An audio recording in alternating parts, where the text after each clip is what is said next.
যুবক বলে মায়ার নবী গো,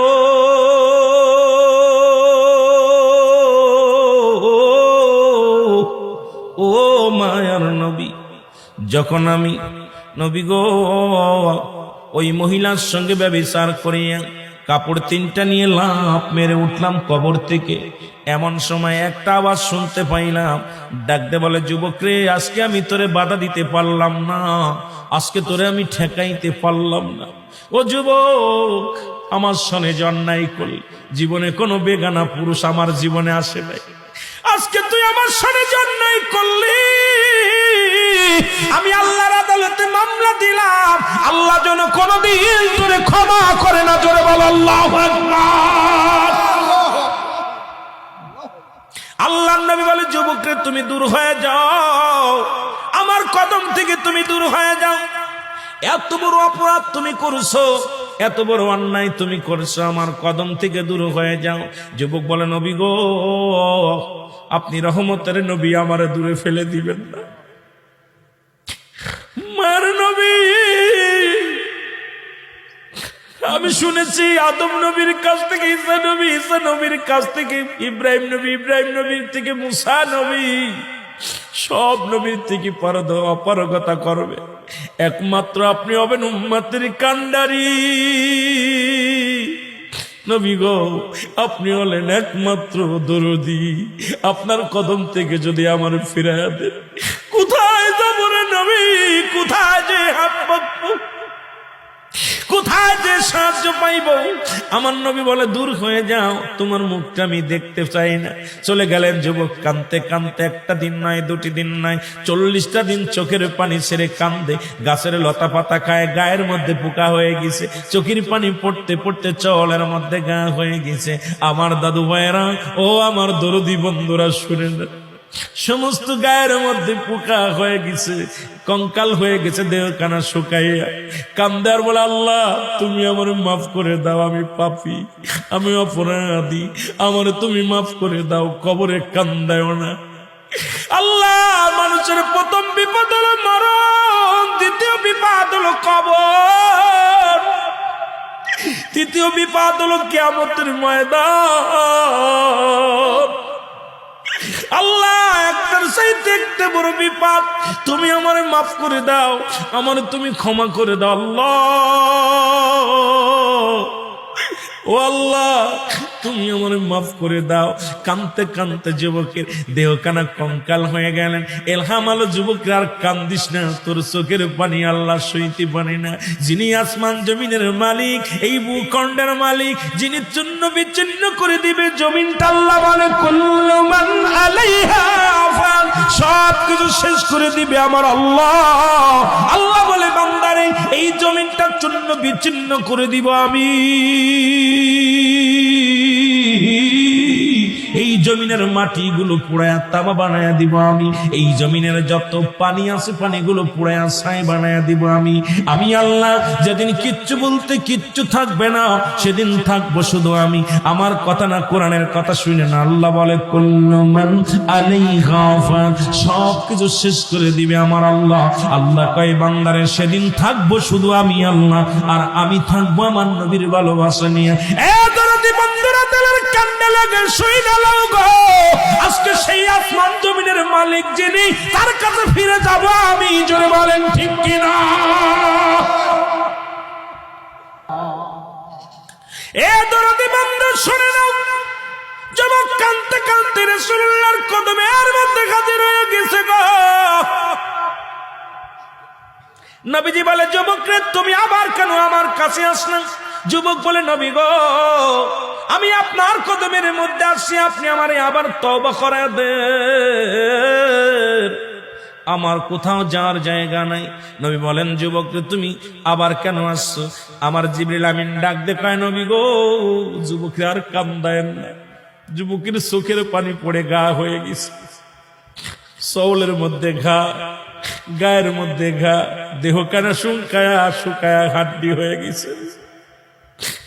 নবী গো, এই যুবকরে আপনি ক্ষমা করে দেন।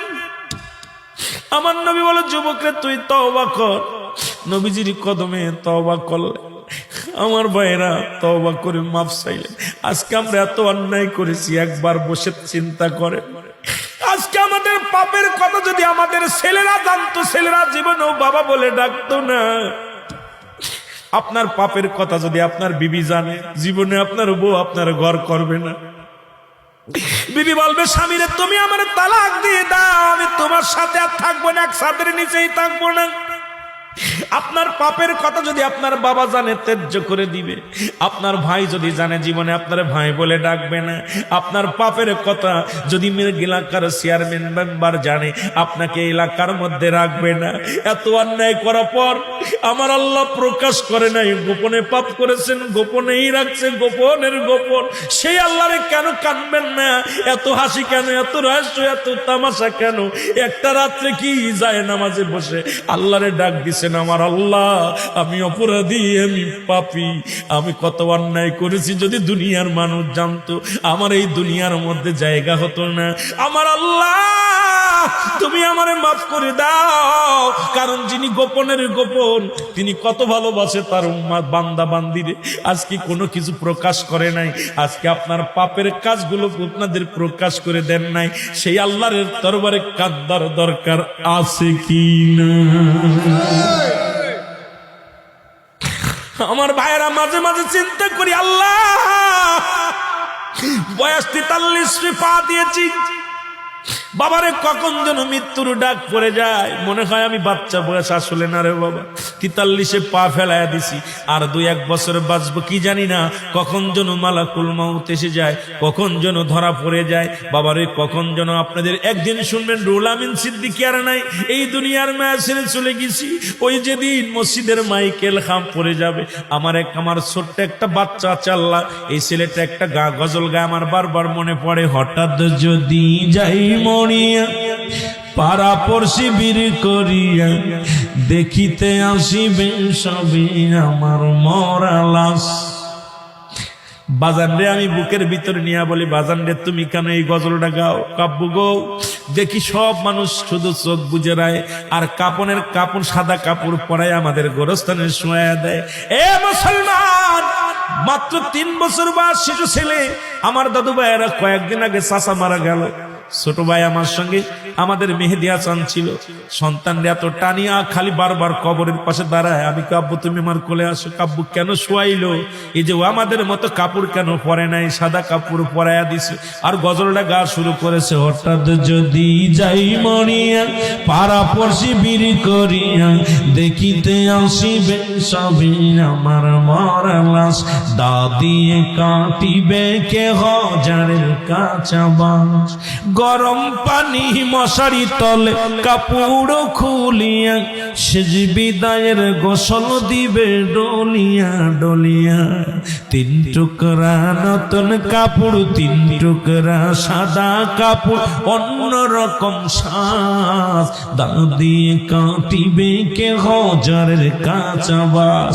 এরা মুসলমান পাটা কবরে চলে গেছে, এখনো দুনিয়ার পিছে পিছে ঘুরছেন।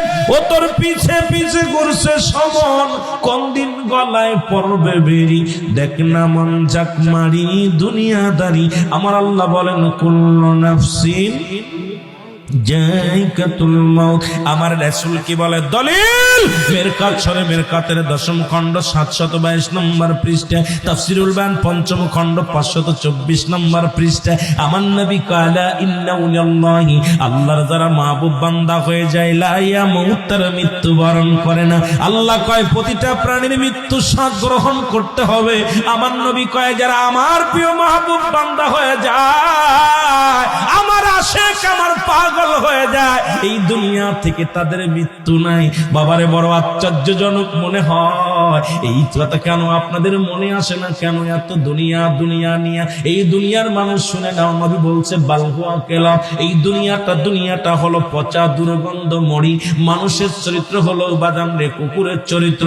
কুকুর যেমন মরি পাইলে খুশি হয়, এক পা কবরে চলে গেছে, সুদ ঘুষের মধ্যে আসি, এখনো জমা জমি নিয়ে হাঙ্গামা মারামারি, দুনিয়ার ছেলে মেয়ে নিয়ে হাঙ্গামা করছে। করছি, এ দাদুরে কখন যেন ডাক পড়ে যাবে, মসজিদে হাম পড়ে যাবে আর আপনি না, তাহলে দুনিয়ার মধ্যে কি করলেন, কি নিয়ে যাবা কবরে, ওই কবরের পুঁজিটা করার দরকার আছে কি না?